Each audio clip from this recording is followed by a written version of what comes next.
Hello, guys. Welcome to another interesting episode of Viva Barca, where we are going to be discussing on some interesting updates, starting with this very huge one, as finally La Liga have approved our viability plan, and now Messi's return is a real possibility. We are going to be discussing on that as we progress. Then secondly, in this video we are going to be talking about a season to remember, of course, focusing a little bit on that game against Celta Vigo yesterday. So guys, as we get right into the full story, please do ensure to subscribe to the channel if you haven't. Turn on the post bell notification to always stay notified whenever I post a new video. Consider liking the video and please watch it right up to the very end. Barcelona's financial feasibility plan has finally been approved by La Liga, according to a report by Gerard Romero. The league have finally decided to get back to the club with an answer after several weeks of delaying it. The Catalans can now kickstart their transfer window, starting with announcing players that have already been signed, like Inigo Martinez. The Athletic Club defender will move to Barca on a free transfer. This also means Barcelona can officially move for Lionel Messi, who has been between Al Hilal, Inter Miami, and Barca over the last few weeks. The Argentine prefers Barca after all, but wanted to make a decision quickly. Leo will also join Barcelona on a Bosman move, having played his last game for PSG already. They are also targeting a move for German national Ilkay Gundogan. The Manchester City midfielder has been offered a 3-year deal by the Catalans and is leaning towards an exit. Apart from the incoming transfers, Barcelona will also have to deal with the exit this summer. Ansu Fati, Ferran Torres could be among the first players to depart, with Frank Kessié, Eric Garcia, and Pablo Torre also facing an exit. While the plan has been approved, Barcelona will have to follow it to the T to make sure all signings are being registered. They faced complications over the last multiple windows registering their new players, with the likes of Jules Koundé, Frank Kessié suffering consequences as a result. So guys, finally, the financial viability plan have been approved, what we were waiting for all these weeks.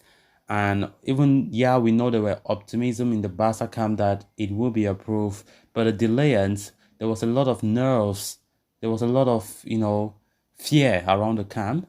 And finally it has been approved, which means some air of relief have passed through Camp Nou right now, which Barcelona now are so happy about that, knowing fully well that just the approval from La Liga mean that Barcelona now can go ahead to conduct their transfer in such a smooth manner. Messi's signing Barcelona have been the most talked about, and it have been like the move will be difficult, all because of La Liga delayance on approving the viability plan, which as it stands right now, Messi's move is a real possibility.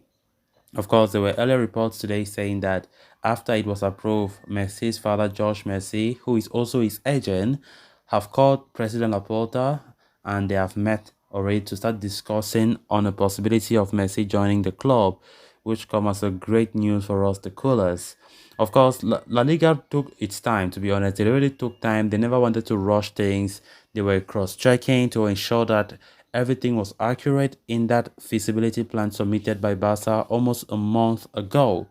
Because last week there were reports of Barca were expecting it to come out last week, but when they waited, La Liga made no statement about it, and there was fear that it shouldn't be like an agenda somewhere by Javier Tebas for us not to go ahead smoothly on our transfer business. But thank goodness everything looks now set to go, and it is something that have bring some sigh of relief within the Barca camp, within us the Barca fans as well. And of course, for those who have always wanted Messi to have a last dance at the club, this is a real time for us to be jubilating, because this financial viability plan was the key for Barca to have any hopes whatsoever to resign their prodigal son. And as it stands right now, this should also come as good news for Messi, as many reports have always been saying that Messi preferred Barcelona over Inter Miami and Al Hilal. Despite Alila's mouth-watering crazy offer, let me put it that way, crazy contract offer, which could have been the highest in football history. And it seemed as though after this great news from Barca-based journalist Gerard Romero, we should be more confident than ever before that signing Messi now looks like a real possibility. He have already played his last game and wished farewell to the PSG fans after the last game against Clermont Foot at home last Saturday. So it's time to wait patiently, keep our fingers crossed, as Messi's move right now is just something to be like, all right, it's gonna happen for sure, except if worst come to the worst. But I don't see any twists and turns because that is what Barca were hoping for Javi Tebas and his league to give a green light to that, and they have just done that. So it is something to be happy about. Hopefully everything goes smoothly, not only Messi but to other areas on the pitch that Barca needs to strengthen. We definitely are going to strengthen the other positions as things stand.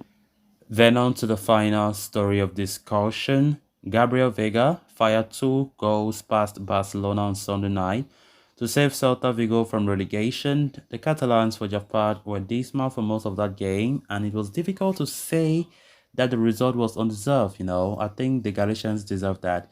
The Galicians were not the more dominant side on their home turf, but simply more effective in front of goal than us.